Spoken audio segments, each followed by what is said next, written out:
Could a Dorian Finney-Smith reunion happen with the Dallas Mavericks? That is where we kick off today's episode of Mavericks Today by Chat Sports.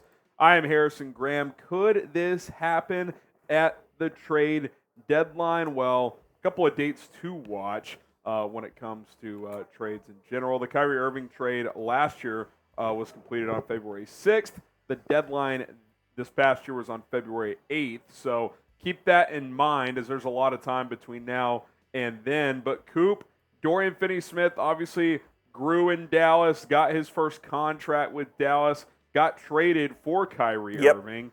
So now, you wonder if they could bring a guy back that, had a lot of good moments here. And we saw when the Mavs played the Nets earlier this year, when they did the tribute video, he got pretty emotional during that as well. Yeah, so basically what this means is the Mavs can't trade for Dorian Finney-Smith until February 6th of 2024, or if he gets traded to another team first, then they could acquire him. That's just kind of a NBA trade rule, which is dumb. And then obviously you would have a couple of days to complete that before this year's trade deadline as well. So there is a possibility where Dorian could return to the Mavericks this season. It just probably won't be until right up until that trade deadline. Yeah, so we'll see if it does happen. I think a lot of things would have to happen. Number one, the Nets would have to be in a position where they're selling.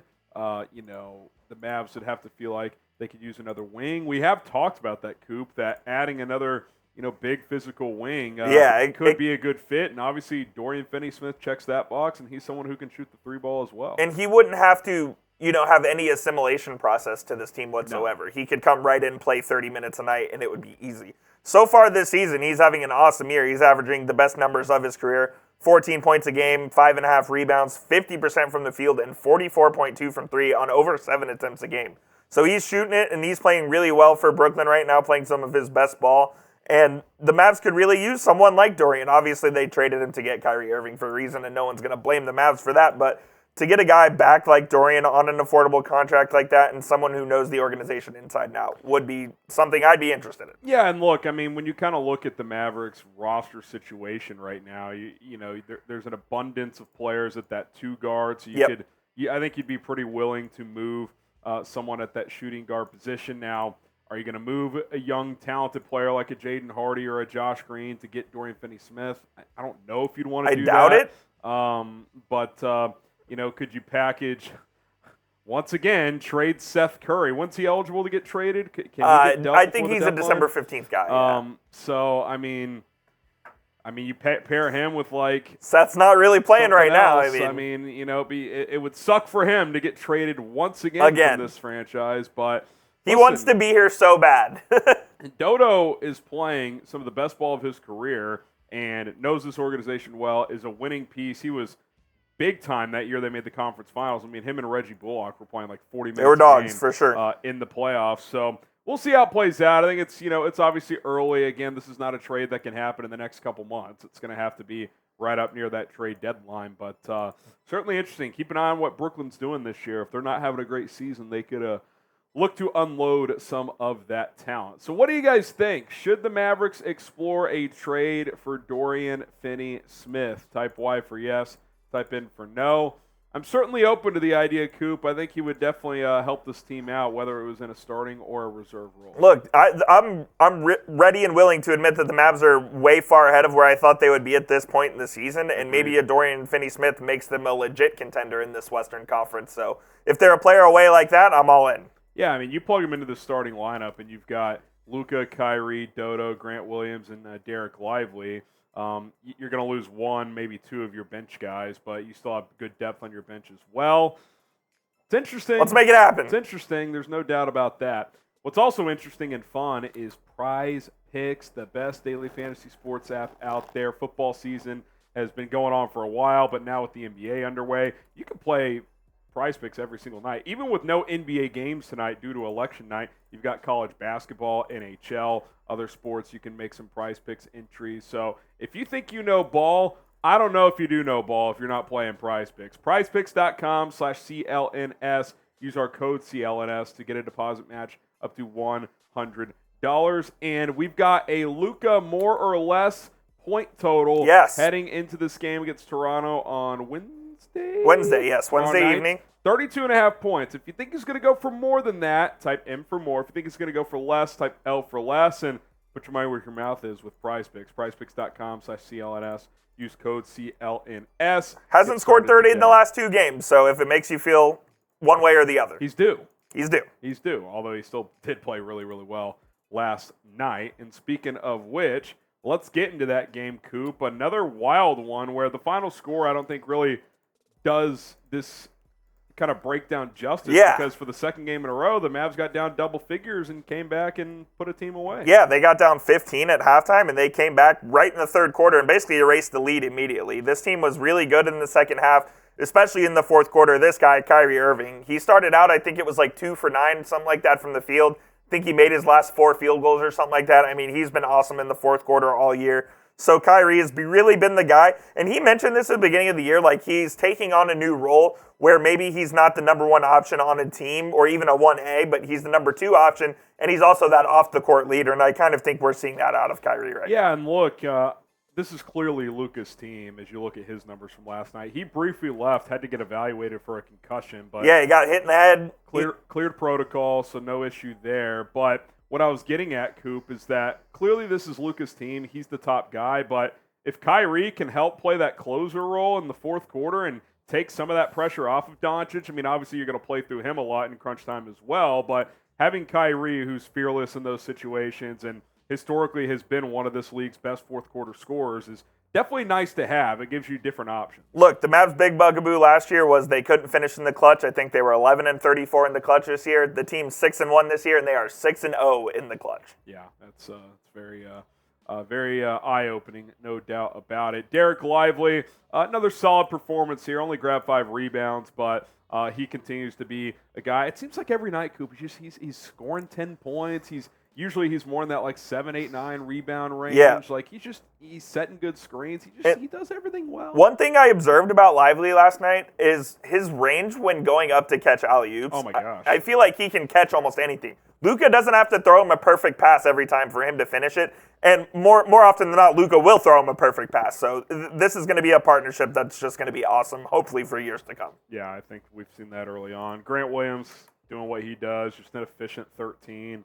And if this is his stat line most nights, I mean, you're good. You'd like him to grab a few more rebounds, 4 or 5 a game would be nice. But if he's going to shoot 50-ish%, score 13 points, it's really all you need. Go play some good defense, and we'll call it a night there. And Mavs Twitter made a good point last night. There was a lot of discourse on Grant Williams about his contract and whatnot.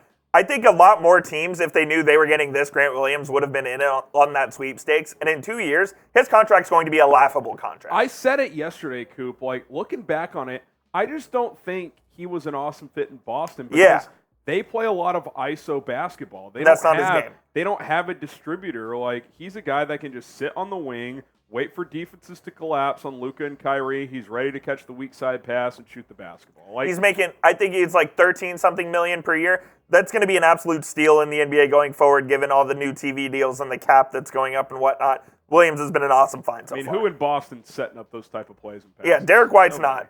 That's for sure. Marcus Smart's obviously isn't either. Jason Tatum's a superstar. That's not his game. So I just think fit-wise, he fits really well here. Tim Hardaway, Coop, it seems like every game we're texting, it's like, there's trigger-happy Tim again. But, hey, 8 of 16, 21 points, 6 boards. We asked you guys yesterday if he could be a 6-man of the year type of guy, and I think early on in the season, he would definitely be in that mix for sure. I tweeted this out last night. Go follow me on Twitter at Jeff_Coop27. He is just a hilarious basketball player to watch.